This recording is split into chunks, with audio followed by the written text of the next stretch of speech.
ஓம் ஸ்ரீ 18ஆம் படி கருப்பண்ண சாமியே போற்றி போற்றி போற்றி. என் அன்பு குழந்தையே, இன்று உன் அப்பன் கருப்பண்ண சாமி உனக்கு ஒரு முக்கியமான செய்தியைத்தான் கொண்டு வந்திருக்கின்றேன். என் குழந்தையே, இங்கே நான் உனக்கு சொல்லப் போகின்ற ஒரு செய்தி உன்னுடைய வாழ்க்கையில் மிகப்பெரிய திருப்பத்தை ஏற்படுத்தக்கூடிய செய்தி.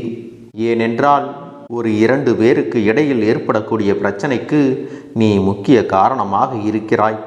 உனக்கே தெரியாமல் நீ அவர்களுக்கு இடையில் சென்று விட்டாய். அதை என்னவென்று உனக்கு நான் சொல்லிவிட வந்திருக்கின்றேன். நாம் மற்றவர்கள் வாழ்க்கையில் தேவையில்லாமல் ஒருபோதும் தலையிடக்கூடாது. அப்படியாக நம்முடைய தலையீடு இருக்குமானால் நெருக்கமான 2 பேருக்கு இடையில் ஏற்படுகின்ற பிரச்சனைக்கு நீயே முக்கியமான காரணமாக மாறிவிடுவாய். தங்கமே, உன் வாழ்க்கையில் இருக்கின்ற இந்த விஷயத்தை நீ என்னவென்று புரிந்து கொள்ள வேண்டும். அவர்களுக்கு ஒரு பிரச்சனை ஏற்படுவதற்கு காரணமாக நீ இருப்பது சரிதானா? இது என்ன பிரச்சனை என்பதை உன் அப்பன் உனக்கு இன்றே சொல்லிவிடப் போகிறேன். அதிலும் குறிப்பாக யார் என்று சொல்லிவிட்டால், என்ன பிரச்சனை என்று சொல்லிவிட்டால், என் குழந்தை, நீயாகவே அதையெல்லாம் கண்டுபிடித்து விடுவாய் அல்லவா? என் அன்பு குழந்தையே, இந்த வாழ்க்கையில் நமக்கு நெருக்கமான உறவு என்று நிறைய பேர் இருக்கிறார்கள். ஆனாலும் நெருக்கம் என்பதை விட யார் நல்லவர்கள் யார் கெட்டவர்கள் என்பதைத்தான் இதுவரை நம்மால் அறிந்து கொள்ள முடியவில்லை. இவர்களின் எண்ணங்கள் என்னவாக இருக்கிறது என்பதை நம்மால் ஒரு நாளும் புரிந்து கொள்ள முடியவில்லை. சில நபர்களை எல்லாம் நம் வாழ்க்கையில் சந்திக்கும் பொழுது இவர்களுக்கெல்லாம் நம் மீது உண்மையாகவே அன்பு இருக்கிறதா இல்லையா, போலியாக நடித்து கொண்டிருக்கிறார்களா என்ற குழப்பமும் ஏற்பட்டு விடுகிறது அல்லவா? அதையெல்லாம் இன்று நீ தெரிந்து கொள்ள வேண்டிய கட்டாயத்தில் இருக்கிறாய். என் தங்கமே, அப்பன் சொல்கின்ற விஷயத்தை கவனமாக கேட்டு இவர்களின் பிரச்சனைகளுக்குள் நீ நுழைந்தது சரியா தவறா என்பதை நீ தெரிந்து கொள்ள வேண்டும். ஏனென்றால் இந்த வாழ்க்கையில் அவ்வளவு சுலபமாக யாரும் மற்றொருவர் வாழ்க்கையில் தலையிட மாட்டார்கள். அப்படி இருக்கும் பொழுது நெருக்கமாக இருக்கக்கூடிய 2 பேருக்கு இடையில் ஒரு பிரச்சனை வருகிறது. அதற்கு நீதான் ஒரு காரணமாக இருக்கிறாய் என்றால் அது தெரிந்தும் நடந்திருக்கலாம், தெரியாமலும் நடந்திருக்கலாம் அல்லவா? என் பிள்ளையே, நீ ஒரு முறை சிந்தித்து பார்த்துவிட்டு அதன் பிறகு நீயாகவே தெளிவான ஒரு முடிவினை எடுக்க வேண்டும். என் பிள்ளையே, சில நாட்களுக்கு முன்பாக நடந்த ஒரு விஷயத்தை நீ கவனமாக கேட்க வேண்டும். உன்னுடைய வாழ்க்கையில் உனக்கு மிக பெரிய மன அழுத்தத்தை கொடுக்கக்கூடிய பிரச்சனை இருந்த பொழுது மிகவும் நெருக்கமான அந்த 2 பேரிடத்திலும் சென்று என் பிள்ளை உனக்கான ஆறுதலை தேடினாய். ஆனால் அங்கிருந்து கிடைத்தது உனக்கான ஆறுதல் இல்லை. அவர்கள் 2 பேருமே சேர்ந்து உன்னை பற்றி பலமுறை பேசியிருக்கிறார்கள்.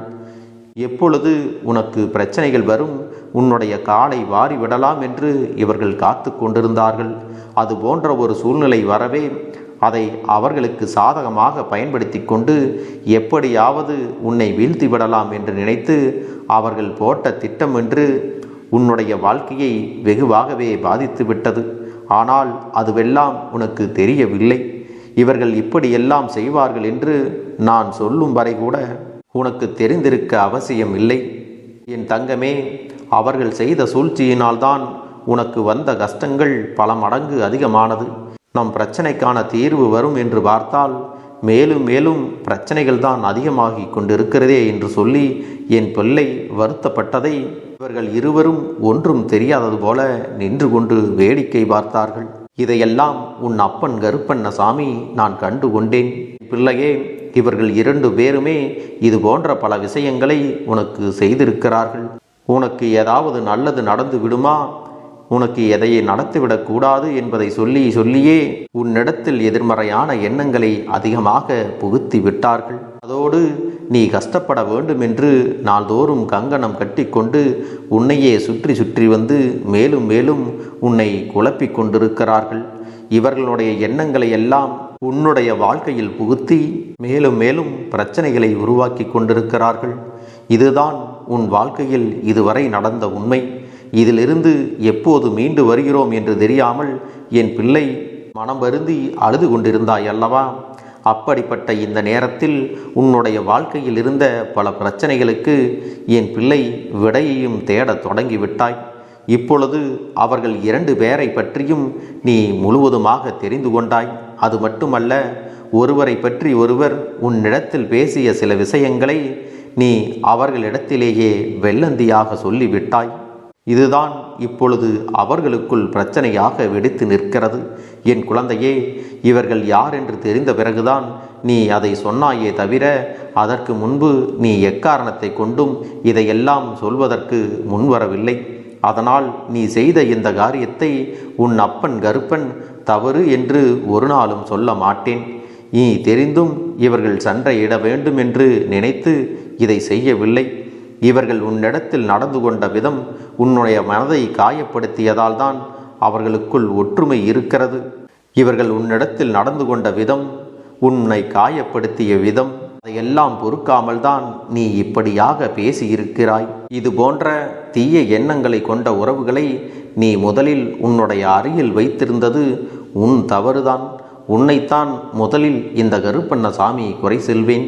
ஏனென்றால் என் பிள்ளைக்கு பலமுறை இந்த வாழ்க்கையில் அடிபட்ட பிறகும் கூட அதிலிருந்து மனம் தெளிவு இல்லாமல் எப்பொழுதும் மீண்டும் இந்த பிரச்சனைகளுக்குள் தான் நீ சிக்கி தவிக்கின்றாய்.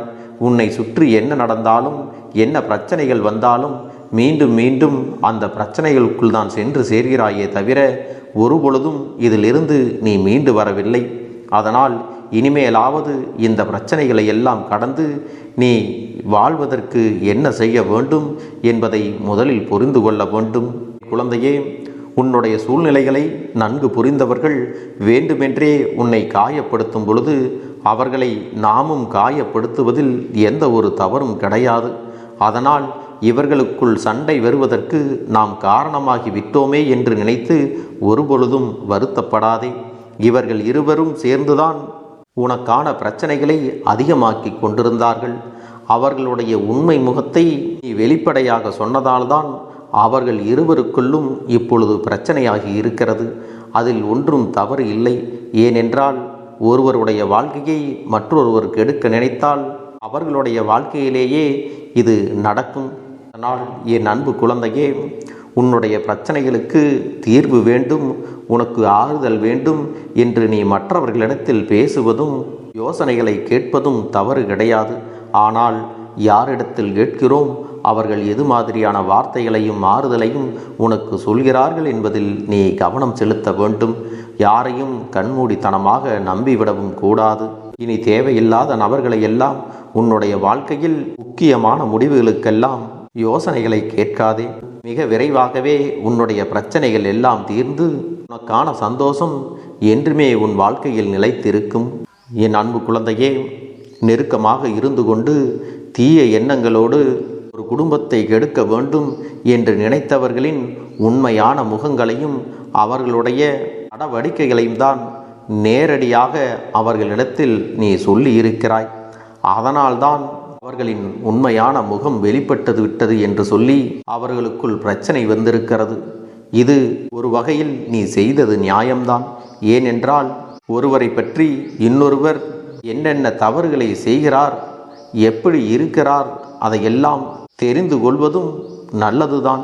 அதற்காக சண்டைகள் வந்தாலும் பிரச்சனைகள் வந்தாலும் எதிர்காலத்தில் அவர்கள் திருந்தி வாழவும் இதற்கு முன்பு செய்த தவறுகளை திருத்திக் கொள்ளவும் இது ஒரு வாய்ப்பாகவும் அமையும். என் அன்பு குழந்தைக்கு இந்த கருப்பண்ணசாமியின் ஆசீர்வாதங்களும் அன்பும் துணையும் என்றென்றைக்கும் முழுமையாக கிடைத்து கொண்டே இருக்கும்.